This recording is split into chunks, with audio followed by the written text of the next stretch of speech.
একদা এক গ্রামে থাকতো এক দরিদ্র কৃষক। কৃষক তার বউকে প্রচন্ড ভালোবাসত। একদিন তার বউয়ের একটা কন্যা সন্তানের জন্ম হয়। রহমত, দেখো দেখো, তোমার ঘরে চাঁদের আলো নেমে এসেছে। নাও, তোমার মেয়েকে কোলে নাও। ও মা, সত্যি আমার কন্যা সন্তান হয়েছে? হ্যাঁ, এ তো মেয়ে নয়, যেন একটা রাজকন্যা। আর ও যেহেতু আমার হাতে জন্ম নিয়েছে, তাই ওর নাম আলোকমালা। সবই তো বুঝলাম, নামটা আমার খুব পছন্দ হয়েছে, কিন্তু আমার বউ সে কেমন আছে? ও, তোমার বউ কমলা, সেও ভালো আছে। কিছুক্ষণের মধ্যেই জ্ঞান ফিরে আসবে। যাও, তোমার মেয়েকে নিয়ে এবার তোমার বউয়ের কাছে যাও।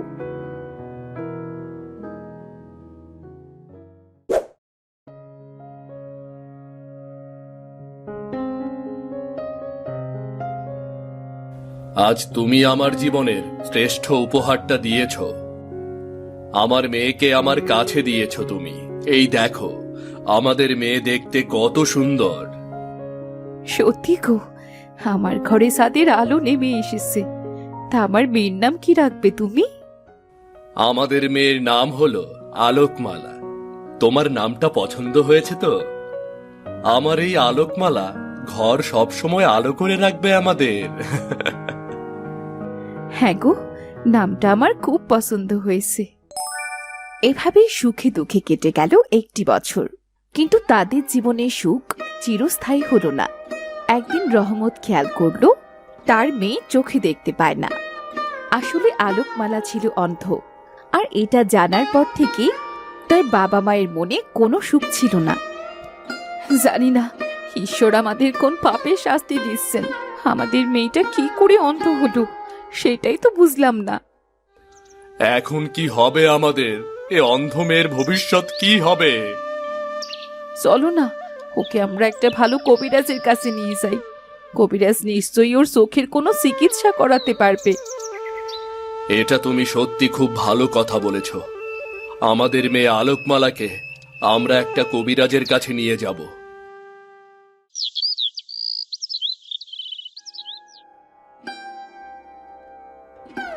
না, আমি কোনো আশার আলো দেখতে পাচ্ছি না। তোমার মেয়ে জন্মান্ধ, ওর চোখ কখনোই ঠিক হবার নয়। আপনি একটা উপায় বলে দিন কবিরাজ মশাই, যেন আমার মেয়েটা খুব ভালোভাবে বেড়ে উঠতে পারে। ও যেন আর সাধারণ 5টা মানুষের মতোই জীবনযাপন করতে পারে। দেখো, অন্ধ হয়ে যখন জন্ম নিয়েছে, ও তো স্বাভাবিক মানুষের মতো হবে না। কিন্তু তোমরা ওকে খুব ভালো একজন মানুষের সাথে বিয়ে দিও, দেখবে ওর জীবনটা সুখে ভরে যাবে। কিন্তু আমার এই অন্ধ মেয়েকে কে বিয়ে করবে কবিরাজ মশাই? কেউ তো তাকে স্ত্রী হিসেবে গ্রহণ করবে না। আমি তোমাকে বলছি, তোমার মেয়ে ওর জীবনের মাত্র 20টা বছর কষ্টে কাটবে। এরপর ওর জীবনে এমন একজন আসবে যে ওর জীবনটা সুখে আলোকিত করে দিবে।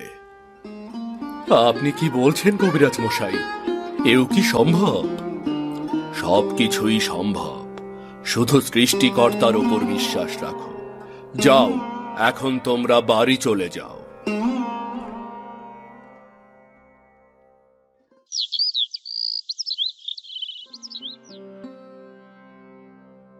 এইদিকে ধীরে ধীরে বড় হয়ে উঠতে লাগলো আলোকমালা। কিন্তু তার জীবনটা আর 5টা মেয়ের মতো আনন্দে ছিল না। সে বাইরে বের হলেও কেউ তাকে খেলায় নিত না। মিনি, এই মিনি, তুমি তো পুতুল খেলছো, তোমাকেও আমার সাথে খেলায় নেবে? না গো না, আমি তোমায় খেলায় নেব না। আমার মা বলেছে তোমার সাথে যেন আমি না মিশি। কেন মিনি, আমি অন্ধ বলে তুমি আমায় খেলায় নিতে চাচ্ছ না? বিশ্বাস করো, আমি সবার মতোই ভালো খেলতে পারি। দয়া করে আমায় বিরক্ত করো না, এখান থেকে চলে যাও বলছি। কোনো অন্ধ মেয়ের সাথে খেলতে চাই না আমি। আমিও একদিন তোমার মতোই পড়াশোনা করে বড় ডাক্তার হব। তোমাদের মতো আমিও স্কুলে ভর্তি হব। কথা শুনলে হেসে পাচ্ছি না। অন্ধ মেয়ে নাকি আবার করবে পড়াশোনা, আবার পড়াশোনা করে ডাক্তার হবে? তুমি জীবনে কিছুই করতে পারবে না। মিনির এমন দুর্ব্যবহারে আলোকমালা খুব কষ্ট পেল। সে তার মায়ের কাছে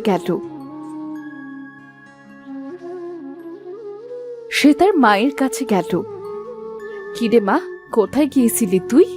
আমি তোকে কতবার বলেছি একা একা বাইরে যাবি না। আমি বাড়ির পাশেই ছিলাম মা। মিনি পুতুল খেলছিল, ওর সাথে দেখা করতে গিয়েছিলাম। আরে বাহ, এই তো খুব ভালো কথা। তাহলে মিনির সাথে খেলা রেখে চলে এলি কেন? মা, ও আমাকে খেলায় নিতে রাজি হলো না মা। আসলে আমি তো অন্ধ, দেখতে পাই না। যদি ওর খেলনা নষ্ট হয়ে যায়, তাই আমাকে খেলায় নেয়নি মা। ঠিক আছে, জামা, তোকে আর কারোর সাথে খেলতে হবে না। তুই আজকে থেকে আমার সাথেই খেলবি। কমলা আর আলোকমালা যখন কথা বলছিল, তখনই সেখানে এলো রহমত।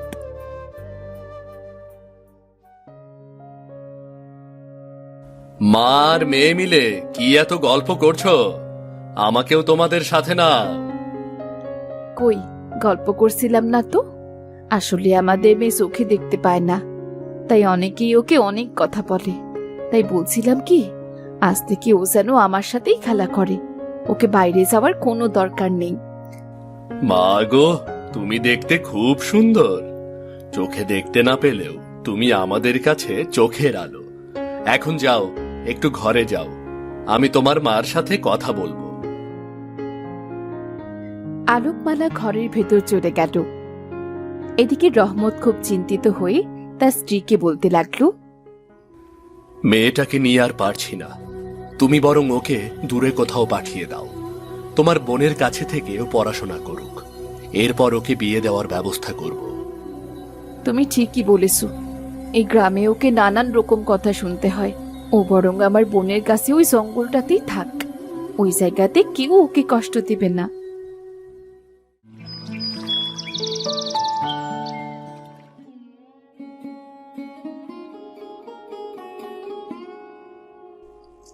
দেখ আলোকমালা, আজ থেকে তুই আমার এখানেই থাকবি।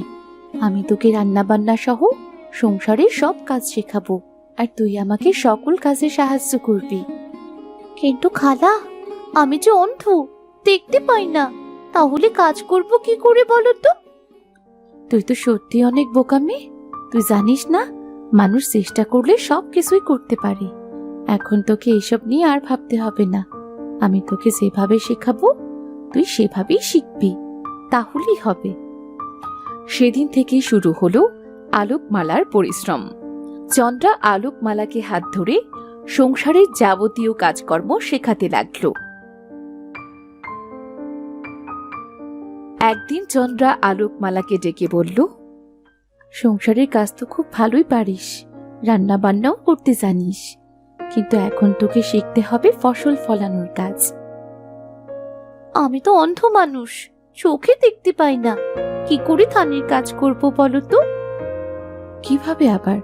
যেভাবে সংসারের সব কাজকর্ম শিখেছিস, সেভাবেই তোকে ফসল ফলানোর কাজও শিখতে হবে। তারপর যদি তুই চাষের কাজকর্ম না পাস, তাহলে সংসার কি করে চলবে? তোমার সব বুদ্ধি শুদ্ধি গেছে মনে হয় খালা। আমাকে আমাকে কে বিয়ে করবে বলো তো? অন্ধ মেয়েকে কে বিয়ে করবে না?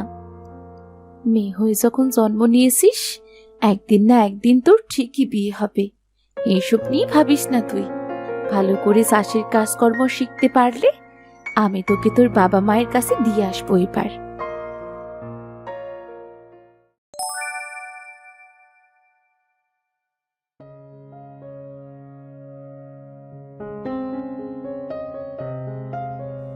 গত 10টা বছর ধরে আমি তোমাদের মেয়েকে বড় করেছি, লালন পালন করেছি, আর সংসারের সব কিছু শিখিয়েছি।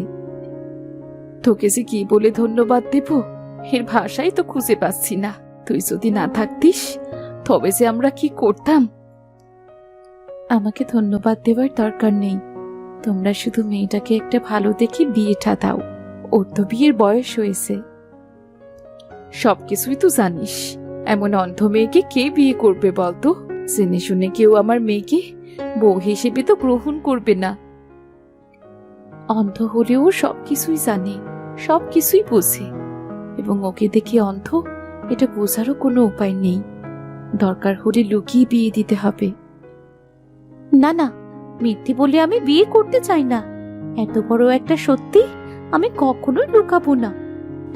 মা, তুই তো সাধারণ 5টা মেয়ের মতো চোখে দেখতে না পেলেও সবকিছুই তো করতে পারিস, এবং সবার চাইতে অনেক ভালো করেই করতে পারিস।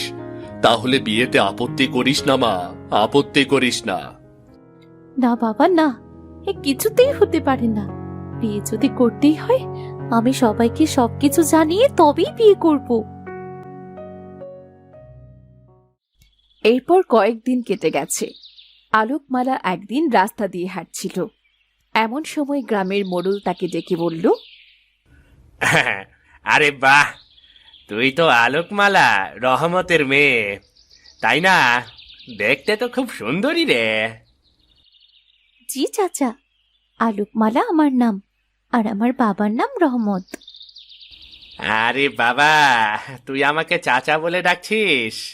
আমার বয়স তো খুব বেশি হবে না রে, মাত্র 60 বছর বয়স। আপনি তো আমার বাবার বয়সী, তাই আপনাকে চাচা বলেই সম্বোধন করলাম। তোকে দেখে বোঝার উপায় নেই তুই যে চোখে দেখতে পারিস না। তুই দেখতে খুব সুন্দর। তোর যদি আপত্তি না থাকে তাহলে আমি তোকে বিয়ে করতে চাই রে, কি বলিস? ছি ছি ছি, আপনার ঘরে আরো দুজন বউ আছে, তারপর কিনা আমাকে বিয়ে করতে চান? তাছাড়া আমি আপনার মেয়ে বয়সী। দুটো বিয়ে করেছি তো কি হয়েছে? 10টা বিয়ে করার ক্ষমতা আমার আছে রে, আর সব বউকে আমি সমান চোখেই দেখব। তুই দেখতে খুবই সুন্দর, তাই তোকে বিয়ে করতে চাইলাম আর কি। আমি মরে গেলেও আপনার মতো খারাপ লোককে কখনো বিয়ে করব না। তুই যে অন্ধ সেটা গ্রামের সবাই জানে, আর তোর মতো অন্ধ মেয়ের বিয়ে কখনোই হবে না। তাছাড়া এ গ্রামে তোর মতো একটা মেয়ে থাকাটাও নিরাপদ নয়। আমি আবার কি দোষ করলাম? আরে বাবা, তুই একটা অবিবাহিত মেয়ে, এভাবে গ্রামে অবিবাহিত মেয়ে থাকা কখনোই যাবে না। তোকে অবশ্যই বিয়ে করে সংসার করতে হবে, আর বিয়ে যদি করতে হয় তাহলে আমাকেই করতে হবে রে। আপনার যা খুশি করতে পারেন, কিন্তু মনে রাখবেন আমি আপনার স্ত্রী কখনো হব না।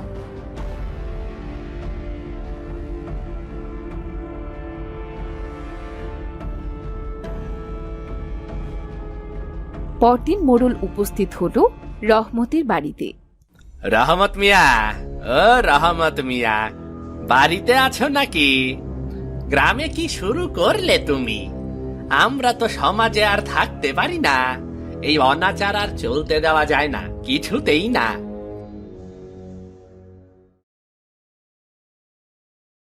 আমার অপরাধটা কি মোড়ল সাহেব?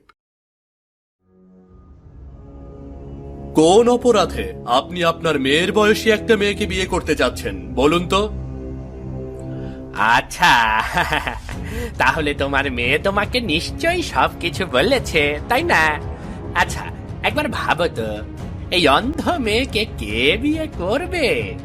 তোমার 7 জন্মের ভাগ্য যে তোমার এই অন্ধ মেয়েকে আমি ঘরের বউ বানাতে চাচ্ছি। আমি আমার মেয়েকে কেটে টুকরো টুকরো করে নদীতে ভাসিয়ে দেব, কিন্তু কখনোই আপনার কাছে বিয়ে দেব না। শোনো রহমত মিয়া, আমি তোমাকে 7 দিন সময় দিয়ে গেলাম। এর মধ্যে যদি তোমার মেয়ের সাথে আমাকে বিয়ে দাও তাহলে কিন্তু ভালো, আর যদি না দাও তাহলে এই গ্রামে থাকতে পারবে না। একদমই না, বলে দিলাম।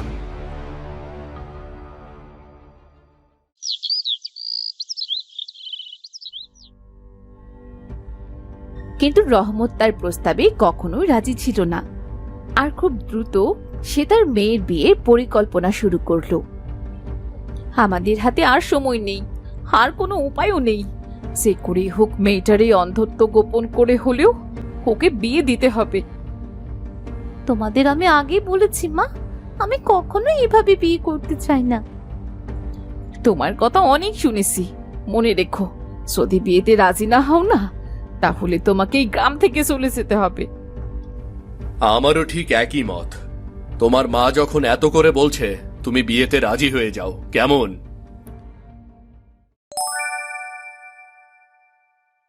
এর পরের সপ্তাহে পাশের গ্রামের এক চাষির সাথে আলোকমালার বিয়ে ঠিক হয়ে গেল। কিন্তু তার স্বামী সবুজ জানতো না যে আলোকমালা অন্ধ। এমনকি আলোকমালার আচরণে তার বোঝারও উপায় ছিল না।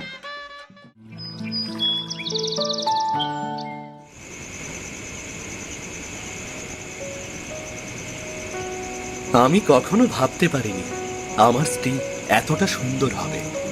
আমি সত্যি তোমাকে পেয়ে ধন্য হয়েছি। দেখুন, আজ আপনার সাথে আমার বিয়ে হয়েছে, আর বিয়ের রাতে আমি আপনাকে কিছু কথা বলতে চাই। আরে বাবা, কথা বলার জন্য তো সারাটা জীবন পড়ে আছে। আজ না হয় আমরা সুন্দর কিছু গল্প করি, তাই না? পরিস্থিতির চাপে পড়ে আমি আপনাকে বিয়ে করতে রাজি হয়েছি। আমাদের গ্রামের মোড়ল আমাকে খুব বিরক্ত করত, সে আমাকে বিয়ে করতে চাইতো। সেটাই তো স্বাভাবিক।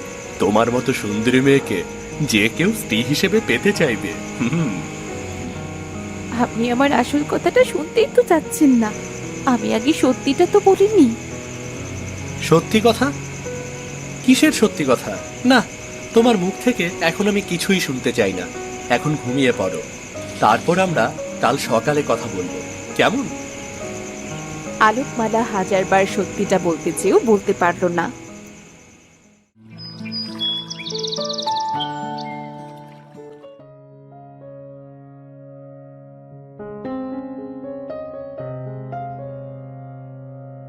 রান্না প্রায় শেষ হয়ে গেছে, আপনি তাড়াতাড়ি গোসল করে আসুন, আপনাকে এক্ষুনি খাবার দিচ্ছি। আজকে কতদিন পর কারো হাতে রান্না খাবো। নিজের হাতের রান্না খেতে খেতে জীবন একেবারে শেষ হয়ে গেছে। আচ্ছা, আমি শুনেছি খুব ছোটবেলায় আপনি আপনার বাবা মাকে হারিয়েছেন। খুব ছোটবেলায় আমার বাবা মা মারা যায়। এরপর আমার দাদি আমাকে মানুষ করেছেন। কিছুদিন আগে আমার দাদিও মারা গিয়েছেন। তাই তো তড়িঘড়ি করে আমাকে বিয়ের সিদ্ধান্ত নিতেই হলো। দেখুন, আপনাকে আমার একটা সত্যি কথা বলার আছে, আপনি আমার সত্যিটা তো শুনুন। তুমি কিসের সত্যি কথা বলার কথা বলছো? আমি কিছুই তো বুঝতে পারছি না। আগে ভাত দাও তো, খেয়ে দেখি। এরপর না হয় তোমার মুখে সত্যি কথা শুনবো, কেমন?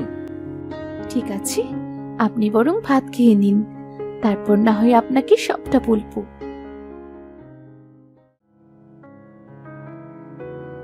সকালবেলা সবুজ বাইরে যাওয়ার জন্য প্রস্তুতি নিচ্ছিল, আর তখনই সেখানে মোড়ল এসে উপস্থিত হলো।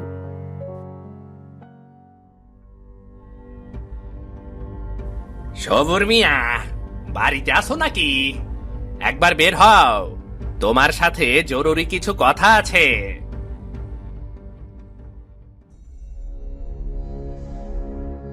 কি ব্যাপার কি মোড়ল সাহেব, আপনি আপনি আমাদের বাড়ি নিশ্চয়ই কোনো বাজে উদ্দেশ্য নিয়ে এসেছেন, তাই না?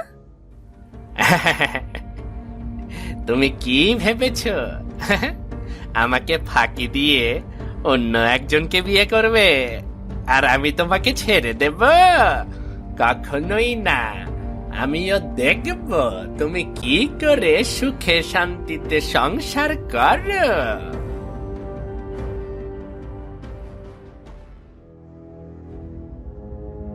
কি ব্যাপার? আপনি এসব কি বলছেন? আর আপনি কে? আপনাকে তো আমি ঠিক চিনতে পারছি না। আগে তোমাকে একটা গুরুত্বপূর্ণ কথা বলে নেই। তুমি যে মেয়েটিকে বিয়ে করেছ, ও তো চোখে দেখতে পারে না গা। ও ছোট থেকেই তার মানে জন্মান্ধ। আর আমার পরিচয় জানতে চাও? আমি হলাম ওদের গ্রামের মোড়ল। কি বলছেন আপনি? আমার বউ জন্মান্ধ আর আমি জানবো না? এসব মিথ্যা কথা বানিয়ে বানিয়ে বলে কোনো লাভ নেই, জানতো? আমি সত্যি বলছি নাকি মিথ্যা বলছি তা তুমি তোমার বউয়ের কাছে জিজ্ঞেস করো। ও নিশ্চয়ই তোমার সাথে মিথ্যে কথা বলবে না। মোড়ল সাহেব এসব কি বলছে আলোকমালা? আমি তো তার কথার আগামাথা কিছুই বুঝতে পারছি না। আরে তোমাকে ঠকানো হয়েছে, তুমি এখনো কেন বুঝতে পারছো না? তোমার শ্বশুর শাশুড়ি মিথ্যা কথা বলে একটা অন্ধ মেয়ের সাথে তোমার বিয়ে দিয়েছে। যা বলছি সবকিছু সত্যি। তুমি আমাকে ক্ষমা করে দাও। আমি বিয়ের দিন থেকেই তোমাকে সত্যিটা বলার অনেক চেষ্টা করেছি, কিন্তু তুমি আমার কোনো কথাই তো শোনোনি।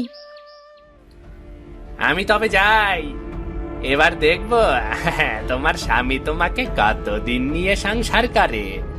আমাকে বিয়ে না করে অন্য কাউকে বিয়ে করার শাস্তি আমি তোমাকে হারে হারে টের পাইয়ে দেব। দাঁড়ান মোড়ল সাহেব, যাওয়ার আগে দয়া করে আরেকটা কথা শুনে যান।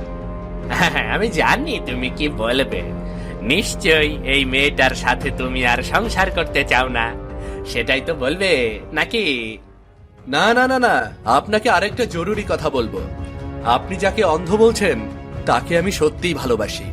আমার স্ত্রী অন্ধ হোক আর যাই হোক, তাতে আমার কিছু যায় আসে না। আমি আলোকমালার সাথে সংসার করতে চাই। ভাগ্য করে আমি তোমার মতো স্বামী পেয়েছি। আজ তুমি ছিলে বলে আমি এত বড় অপমানের হাত থেকে বেঁচে গেলাম। এরপর মোড়ল আর কোনো কথা না বলে সেখান থেকে চলে যায়। এরপর আলোকমালা সুখে শান্তিতে তার স্বামীর সাথে বাস করতে লাগলো।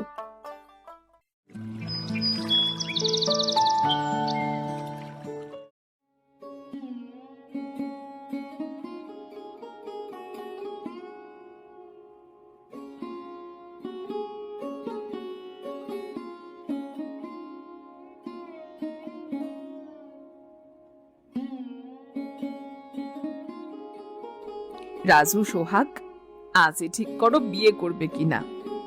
অনেক দিন হয়ে গেল, এবার একটু সংসারী তো হও। মা, বউ এনে ঝামেলা বাড়াবো কেন? শুধু শুধু একা আছি, ভালো আছি। তুমি যা বলো তাই শুনতেও পারি। ঝামেলা গুছিয়ে নিতে পারলেই তো আসল পুরুষ। আর সারাটা জীবন তো মায়ের আসলে কারোই থাকা হয় না। আজ আমি আছি তো কাল নেই। এ কেমন কথা মা? তুমি সব সময় এমন বাজে কথা কেন বলো? বলো তো।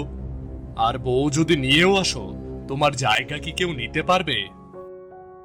একটা বাড়িতে দুই রূপা, আর আলো করবে আমাদের এই সংসার। এইসব দেখে যেতে পারলেই আমার শান্তি। রাজু, তুই আগে বিয়ে কর। না থাক, আমি একসাথে দুই বউ আনবো। যেমন ইচ্ছা তোমার। আমি কথা কম বলা মানুষ, তোমার যেটা ভালো মনে হয় সেটাই করো। কিন্তু মা, আমার কোনো অশান্তি কিন্তু ভালো লাগে না। আমি চাই শান্তি।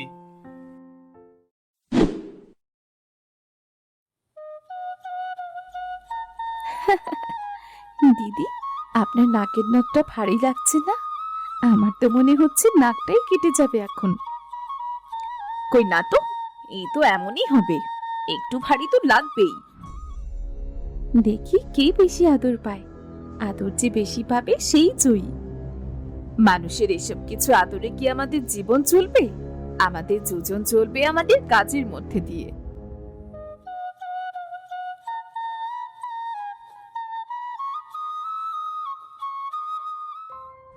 বউ দুজন মনে হচ্ছে দুজন দুজনকে পছন্দ করছেন না।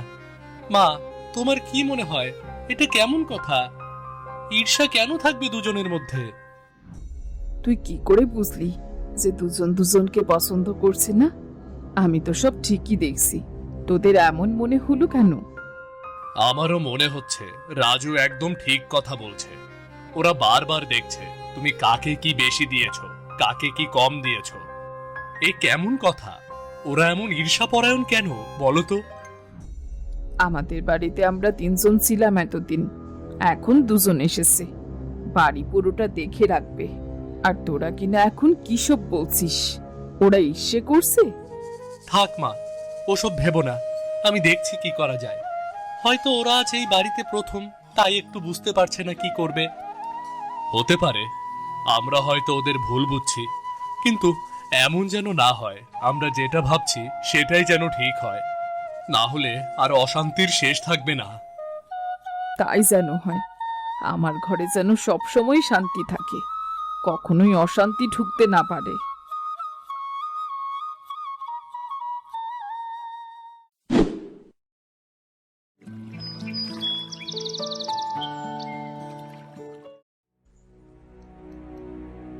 এত ঘি দিলে তো লাড্ডু তেলের ডবায় পরিণত হবে, ঘি তো একদম ভেঙে যাবে। আমি এত কষ্ট করে এত সুন্দর করে লাড্ডু বানাই, আর আমার কাছে এত ভুল ধরা। এতটুকু কাজের জন্য কেউ এত খাবার নষ্ট করে ফেলে? অন্তত খাবার জিনিসের প্রতি একটু মায়া তো করো। তুমি তো সব নষ্ট করলে, তোমার কথায় আমি রাগ ধরে রাখতে পারিনি। আমি আবার কখন কি বললাম? আমি তো শুধু বললাম লাড্ডুতে বেশি ঘি হলে লাড্ডু ভেঙে যায়, এতে আমার কি ভুল? ইস, আমি বোধহয় জানি না কোনটা করলে কি হবে। আমাকে সব সময় কেন এত জ্ঞান দাও বলো তো?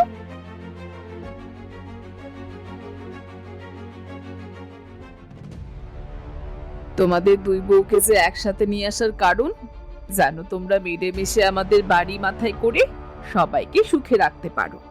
আর তোমরা করছো কিনা সারাক্ষণ ঝগড়া। এই কেমন বউ আনলাম আমি? আপনি কি বললেন আমি ঝগড়াটে? আমি কখন ঝগড়া করি?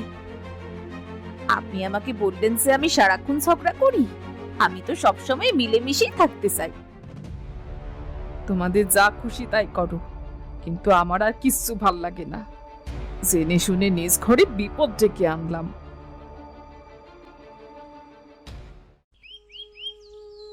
দাদা, আর সইতে পারছি না রোজ রোজ বউদের ঝগড়া। মা কেন আমাদের ঘরে এই অশান্তি উঠিয়ে দিল আমি তো এখনো বুঝতে পারি না। বউ তো শান্তির বাতি, তোমাদেরটা কেন অশান্তি? আর সব সময় অশান্তি করলে কি হয়?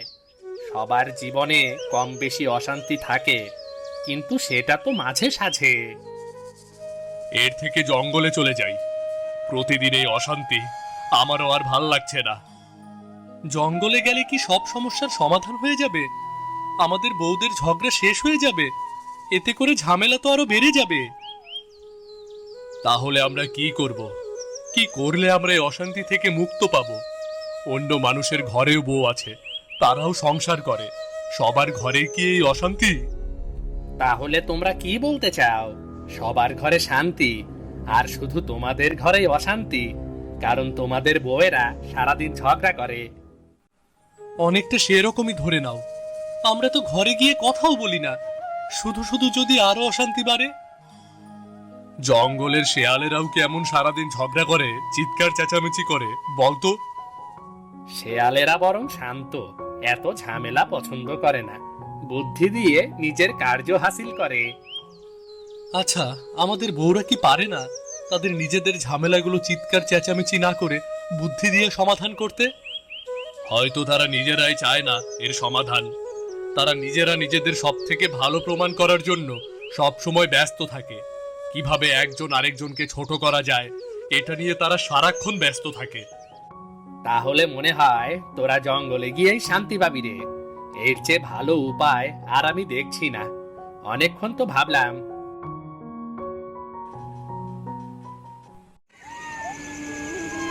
এই চলো ফিরে যাই। আমার মনে হয় এখানে খুব বিপদ। এখন যদি ফিরে যাই আমাদের আর কোনো মুখ থাকবে না, লজ্জায় মারা যাব। রাগ করে বেরিয়ে এসে আবার শিয়ালের ডাকে ভয় পেয়ে ফিরে যাব। শিয়ালটাও আমাদের দেখে মজা করছে নাকি রে? বউয়ের জ্বালায় অতিষ্ঠ হয়ে জঙ্গলে এসে আবার শিয়ালের জ্বালায় অতিষ্ঠ হয়ে গেলাম। সেটা একদম ঠিক বলেছ, সবখানেই শুধু জ্বালা, জ্বালার জ্বালার কোনো শেষ নেই।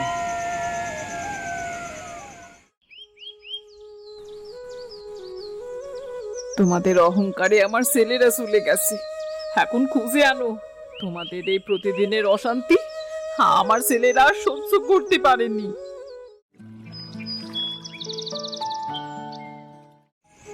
সেখানে চলে গেছে, সেখান থেকে খুঁজে নিয়ে আসো। যতক্ষণ খুঁজে না আনতে পারছো ততক্ষণ ফিরবে না বাড়িতে। যতক্ষণ আমার ছেলেরা ঘরে না ফিরছে তোমাদের কাউকে এই বাড়িতে ফিরতে দেব না। কি বিপদ আসলো আজ আমাদের জীবনে! কোথায় গেল ওনারা? আমি জানি না। একবারের জন্য কখনো আমাকে বলেনি তার কোনো কষ্টের কথা।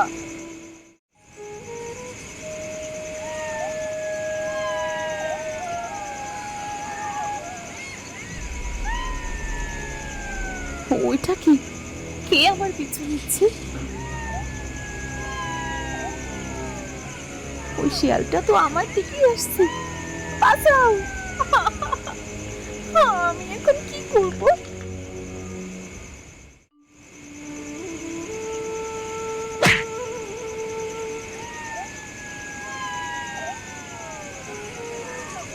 না জেনেও আমরা মারামারি করি, এটাই আমাদের শাস্তি।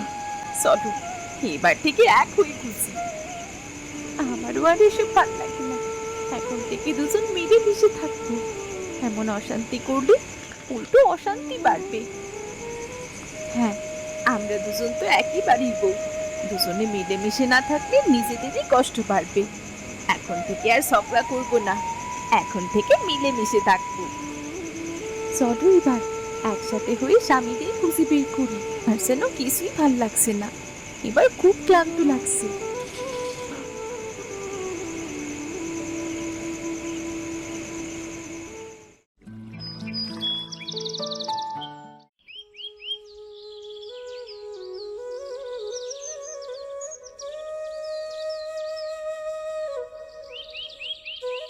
ভেবেছিলাম আর কখনো বাড়ি ফিরবো না, কিন্তু তোমরা এই পর্যন্ত কি করে এলে? কি করে জানলে আমরা এখানে? তাই তো, আমরা তো কাউকেই জানাইনি যে আমরা এখানে। আমাকে ক্ষমা করে দিও, আমরা আমাদের ভুল বুঝতে পেরেছি। এরপর থেকে কখনো আর অশান্তি করব না। আমাকেও ক্ষমা করো, আমিও লজ্জিত। অনেক ঝগড়াঝাটি অশান্তি করেছি, আর করব না। এখন থেকে মিলেমিশেই থাকবো। সত্যি বলছো তোমরা? এবার থেকে আমরা শান্তি পাবো তো? আর কোনো অশান্তি হবে না তো ঘরে? হ্যাঁ, সেই কথাই বলো। আর যদি কোনো অশান্তি হয় তাহলে কিন্তু আর আমাদের খুঁজে পাবে না। আমরা খুব শান্তিপ্রিয় লোক, অশান্তি পছন্দ করি না একদম। না না, কথা দিলাম আর কোনো অশান্তি হবে না। কথা দিলাম আর কোনোদিন আমরা এমন করব না। সব সময় মিলেমিশে থাকবো আমরা।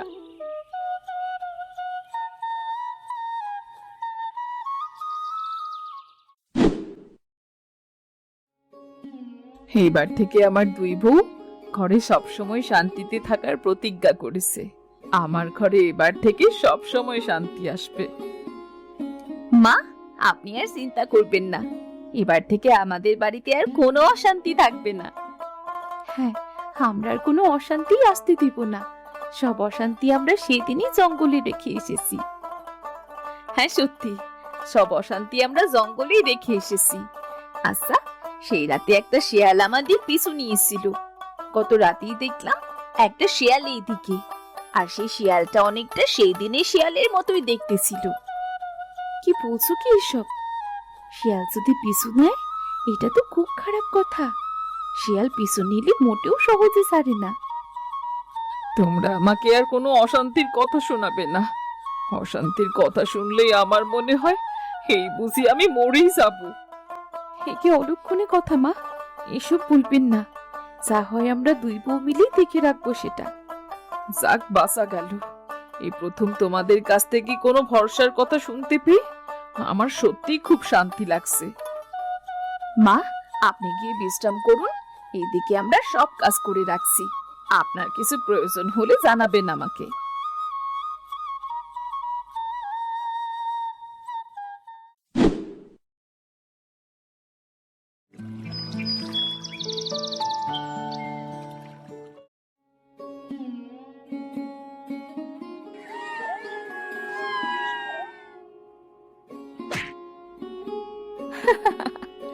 ওই দেখো দিদি, ওই সেই শিয়ালটা। সত্যি শিয়ালটা আমাদের পিঠার স্বাদ নিতে এসেছে। দাও তো একটু খেতে দি। কিন্তু এই পিঠা খেয়ে চলে যাবে, না আমাদের কোনো ক্ষতি করার জন্য এসেছে? আমার কিন্তু সেটা মনে হয় না। ও শুধু খাবার চুরি করতেই জানে। অন্য কিছু করার হলে এতক্ষণে আমাদের ক্ষতি করার চেষ্টা করত। না না না, পরের বার ঠিক চুরি করব। তোমরা আমার ভাষা না বুঝলেও আমি তোমাদের ভাষা ঠিকই বুঝি। ক্ষতি করব আর কি, খাবার চুরি করলেই বুঝবে মজা।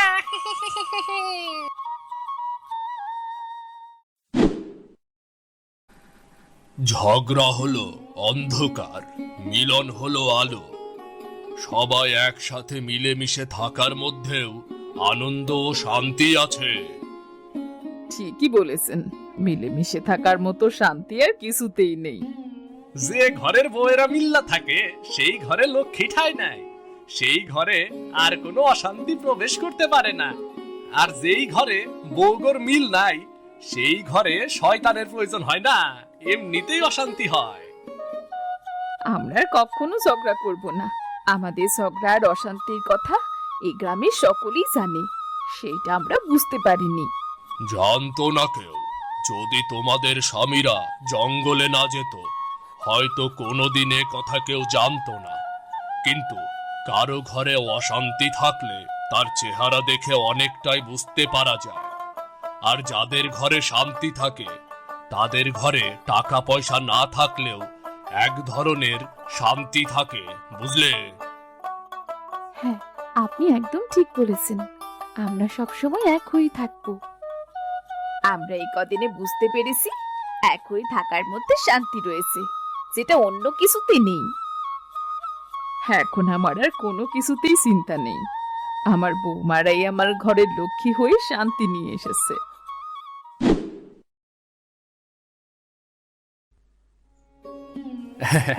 রাজু, তোর বউ এখন তোকে আদর করে খাওয়ায়।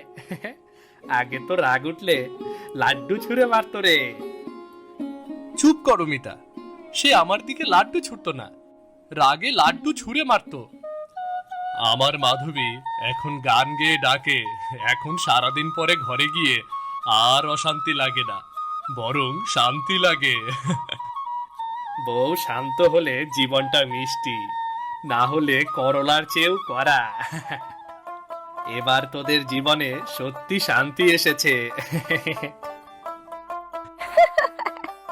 এবার তো দুই বউ মিলে আমাদের মিষ্টি করে দেব।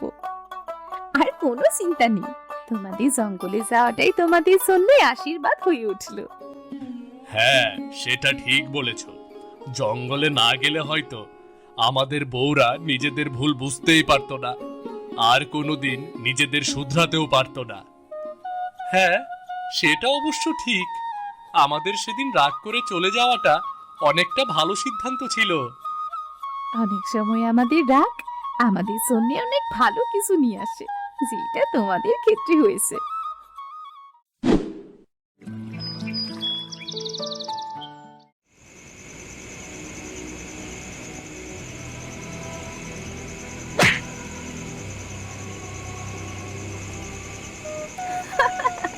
এবার শিয়াল বাবু, চুরি করা বন্ধ করো। আর কত চুরি করে খাবে? তুমি করবার না হলে কিন্তু মোড়লকে ডাকবো। তোমাকে শেখাবেন কোনটা নীতি, কোনটা সঠিক আর কোনটা ভুল। তুমি যতই শিয়াল হও, তুমিও তো একটা প্রাণী। আর না, আর না, মুক্তি দাও, মুক্তি দাও। এবার পালাই, আর আসবো না বাবা, আর আসবো না।